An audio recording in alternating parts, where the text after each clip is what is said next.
shopping outlets, ang sunod nilang naging destinasyon. Malapit ayun sa napakalaking swimming pool na natatanaw pa niya habang naglalakad sila sa hilera ng mga mamahaling butik. Sa totoo lang, ay mas attracted siya sa swimming pool. Nakasulukoy may mga tao nagkakasiyahan kaysa sa mga butik doon. That looks fun. Usal pa niya na tuluyan ng napahinto sa paglalakad at pinanood ang mga tao sa pool. You want to swim? Biglang tanong ni Rafael sa kanya. Napatingala si Anika rito at marahas na umiling. Hindi talaga. Masarap lamang silang panoorin, sabi niya. You're lying, sagot ni Rafael habang nakatitig sa kanyang mukha. You wanted to swim. I can see it in your face. Napahawak siya sa magkabilang pisngi niya. Talaga? Hindi sumagot si Rafael, pero nakikita niya sa mga mata nito na oo ang sagot sa kanyang tanong. Pasok kong napagmuntong hininga sa Anika. Sige na nga, ang totoo gusto ko mag-swimming. It's summer after all, pero alam ko na imposible iyon para sa akin. Kasi andito ako sa Jumeirah Island para maging assistant sa kusina ni Papa. Napadira siya ng tayo at napatingala kay Rafael na may mapagtanto. Kaya kung tutuusin, mali na kasama mo ako ngayon at nag-enjoy dito. Kasi ko ang amo namin, Master. Don't. Putol ni Rafael. Sasabihin pa sana niya. Starting today, I don't want you to call me like that. Calling me Rafael is fine. Now, let's go. Namilog ang kanya mga mata nang hawakan siya nito sa braso at hatakin patungo sa kung saan. Nang mahagip ng tingin ni Anika si Alem, ay hindi nakaligtas sa kanyang paningin ng pagkagulat sa mukha nito habang nakatingin sa braso niyang hawak ni Rafael. Bakit ganoon ang naging reaksyon ni Alem? Hinawakan lang naman ako ng kanyang amo We're here, biglang sabi ni Rafael. Kaya't nabalik ang kanyang atensyon dito. Bumukas ang glass door ng isang butik at tinadak siya papasok sa loob. Agad namang lumapit ang isang staff doon. Help her find a swimsuit, sabi ni Rafael sa staff at bahagya pang itinulak si Anika paharap. Gulat na bumaling siya sa lalaki. Hindi na kailangan mas. Napahinto siya sa pagsasalita na maningkit ang mga mata nito. Napahugod siya ng malalim na paghinga bago itinama ang sasabihin. Rafael, hindi mo ito kailangan gawin. Dahil lang sinabi ko na gusto ko mag-swimming. Masaya na ako na pinagbigyan mo ako mag-ikot dito at kumain ng ice cream. Sobra na to. Paliwanag niya. I'm not doing this just because you said you want to swim. I also want to do it. Don't mind it too much. Baliwalang sagot ni Rafael at kinausap na lamang ang staff doon na naghihintay lamang sa kanila. Go with her now, Anika. Udyok pa sa kanya ng lalaki. Ang pagbanggit ito sa kanyang pangalan, ang tuloy na nagpaalis ng alinlangan kay Anika. May kung ano sa pagkakasabi nito sa kanyang pangalan na nagdulot ng mainit na haplos sa kanyang dibdib. Pagbuntong hininga, nginitaan na lamang niya sa Rafael. Fine, in lang. At sumunod siya sa staff para pamili ng swimsuit. Nagdesisyon siya. Na-enjoy na lamang ang araw na iyon na kasama ang lalaki. Pagkatapos ng araw na iyon, saka na lamang naiisipin kung gaano kalaki ang pagitan ng katayuan nila sa buhay. Iisipin na lang niya, nasa isa siyang panaginip. Total ganoon naman talaga ang pakaramdam niya sa tuwing nakakausap at nakakasama niya si Rafael. Lumabas sila ng butik na iyon na pareho na nakasuot ng panligo. Si Anika ay nakaligtas sa tangka ng staff. Napagsuotin siya ng skimpy two-piece swimsuit. Naipilit niya mag-one piece na lamang na pinatungan ng cover-up. Si Rafael naman ay naka-board shorts at simpleng puting t-shirt na humahakap sa katawan nito. Nang sila ay magtungo sa swimming pool, halos lahat ng tao roon, lalo na ang mga teenager na babae, ay nagpuntang lahat sa kanila ang atensyon. Pero ang sulipan niya si Rafael, mukhang hindi nito napapansin iyon. Kasi malamang nasanay siya na tinitingnan. Biglang yumuko sa kanya ang lalaki at napakurap si Anika. Dahil nahuli siya nitong nakatingin. Iiiwas sa sana niya ang kanyang mga mata na may sumili ng ngiti sa mga labi ni Rafael. Here we are now. Napangiti na rin tuloy siya. She suddenly felt giddy. Then let's swim and have fun. Nakangisi pa rin na hinubad ni Anika ang cover-up.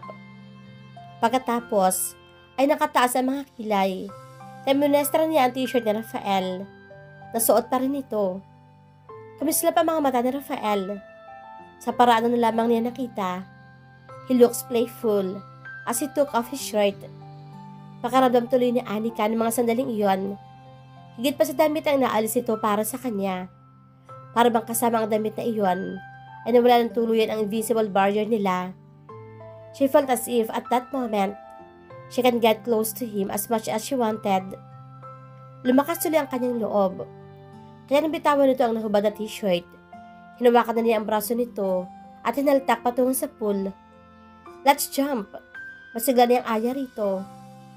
Tinignan niya si Rafael para makita ang reaksyon nito. Medyo hindi pa rin kasi siya sigurado kung sasakyan ba nito ang kanyang trip. Napatili siya sa pagkagulat nang bigla na lamang siyang buhatin ng lalaki. Napakapit siya sa mga balikat nito at ang lalaki ang mga matang napatingin sa mukha nito. He was smiling wickedly. It will be better for you if you close your eyes and hold your breath, sabi ni Rafael. Mabuti na lang. Hindi siya nagdalawang isip na sundin ang sinabi nito. Dahil kakapikit pa lamang niya, naramdaman niyang tumalon si Rafael. Karga pa rin siya. Bumagsak silang dalawa sa tubig. Medyo masakit sa kanyang katawan ang pressure ng tubig. Subalit hindi yun alintana ni Anika. Mas naig ang tuwa sa kanyang puso dahil pinagbigyan ni Rafael ang kanyang trip. Nang maiahon nila ang mga mukha sa tubig, ay hindi napigilan ni Anika ang matawa. Ang saya nun. Mulalas pa niya sa pagitan ng pagtawa. It was unexpectedly so, komento ni Rafael. May nahimigan siyang kakaibang init sa tono nito. Tiningala ni Anika ang lalaki. She felt as if someone squeezed her heart tight when she saw his face. Nakangisi si Rafael na para bang kung anumang sandali ay tatawa na ito. Sa pagkakataon na iyon, di na talaga niya napigilan ang sarili. Umangat ang kanyang mga kamay at hinaplos ang gilid ng nakangiting labi nito at masuyong ngumiti. Mas bagay talaga sa'yo ay nakangiti ng ganyan, usal ni Anika. Lumambot ang ekspresyon sa mga mata ni Rafael at hinawakan ang kamay niyang nasa mukha nito at marahan iyong pinisil. It has been so long since I allowed myself to smile like this, usal nito. May init na humapula sa kanyang puso sa pag-amin na iyon ng lalaki na magtama ang kanilang mga mata. May napagtanto sa Anika. There was something between them that she cannot put into words. Ang alam lang niya, espesyal iyon. Kung sana sapat ang damdaming iyon sa pagitan nilang dalawa para manatili silang magkasama, hindi lamang sa araw na iyon. Kaya lang, sa likod ng utak na Anika, alam niyang hindi sapat iyon. The thought made her heart ache, but she decided to ignore it, at least for now. Lumubog na ang araw na magbalik sina Anika at Rafael sa mansyon. Pagkagaling kasi nila sa swimming pool, naglakad-lakad muna sila para matuyo ang mga buhok nila. Maaliwalas pa rin ang ekspresyon sa mukha ni Rafael. Habang sila ay nasa sasakyan, pauwi, kaya kahit si Anika ay may ngiti pa rin sa mga labi.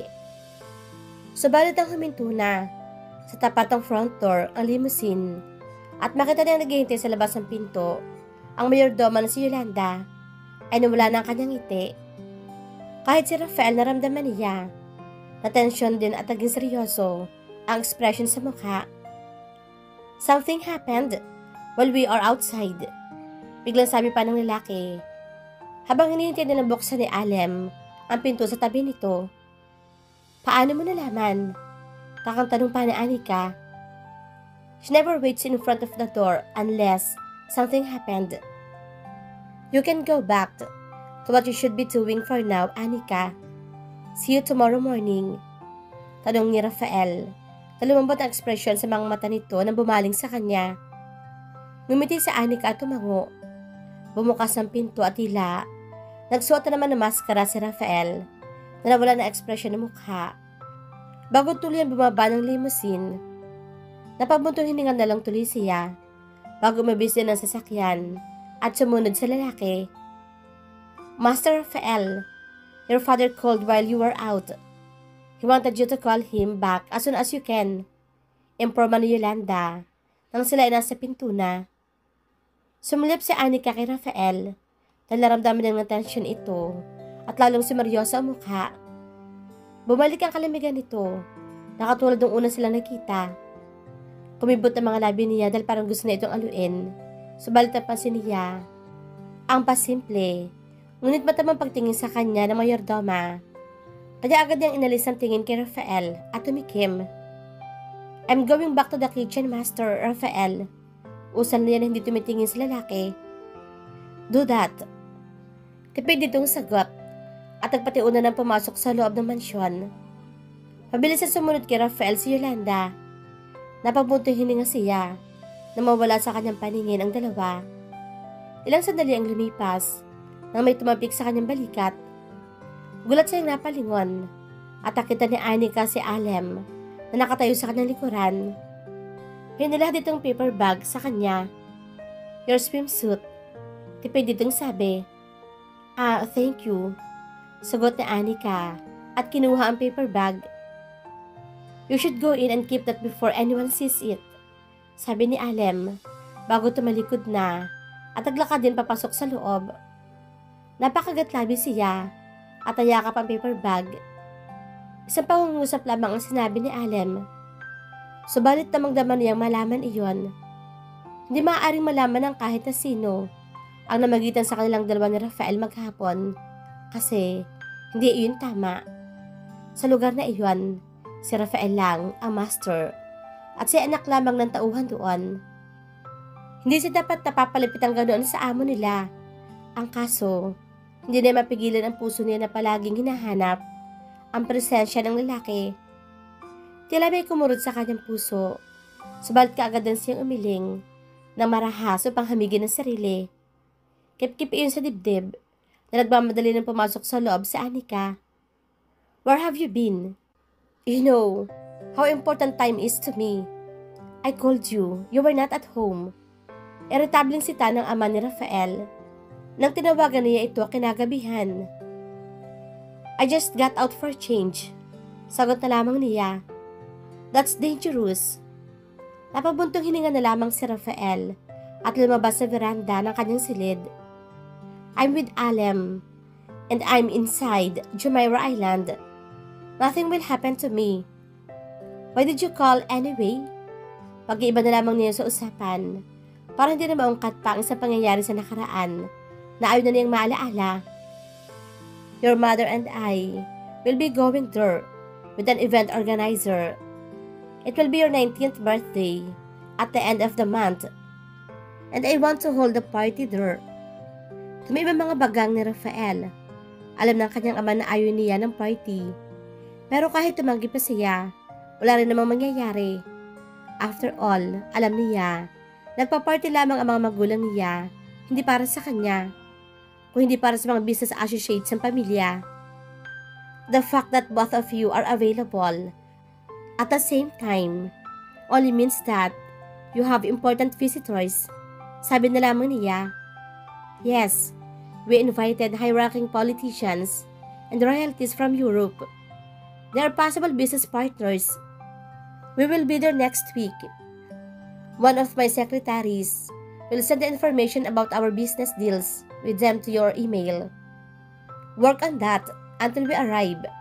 Sagot ng kanyang ama. Yes, father. Yun lang. At tinapos na ni Rafael ang tawag. Agad niyang binaba ang telepono at humiga sa kama. Sa tawag lamang ng kanyang ama, ay napabi ng biglaan saya na kanina lamang ay kanyang nararamdaman matapos ang ilang taon. Bumalik ang bigat ng responsibilidad na bata pa lamang siya ay niatang na sa kanya ng kanyang mga magulang. Bukas, ay balik na naman siya sa pagbabasa ng mga papeles na bahagi ng kanyang training bilang tagapagmana ng kayamanan ng kanyang pamilya. But at least, I will see her tomorrow morning again. Sa naisip ay gumito sa isip ni Rafael ang nakangiti mukha ni Anika. Unti-unti ay napalis ang bigat na kanyang pakiramdam. Lalo na nang maalaala niya ang buong araw na sila ay magkasama. It was the most enjoyable day he ever had since forever. Iyon din ang unang beses na inalis niya ang invisible barrier niya laban sa ibang tao. Hinayaan niya ang sariling mapalapit kay Anika. Maambon na naman siya nitong disposisyon at mainitan na matamis itong mga ngiti. He even allowed himself to touch her and be touched by her. And since then, until now, he's craving for more of her. Hindi pa siya sigurado kung handa na ba siyang ibigay ang buong pagtitiwala sa babae. Ang alam lang niya, mula nung una makita si Anika, hindi na ito nawala sa kanyang isipan na gustong-gusto na itong makasama. Kaya sa ngayon, hahayaan niya ang sariling makita at makausap ang babae. Ipinikit ni Rafael ang mga mata. Hinayaan niya ang sariling makatulog. At hindi na nagtaka pa nung si Anika ang naging laman ng kanyang panaginip.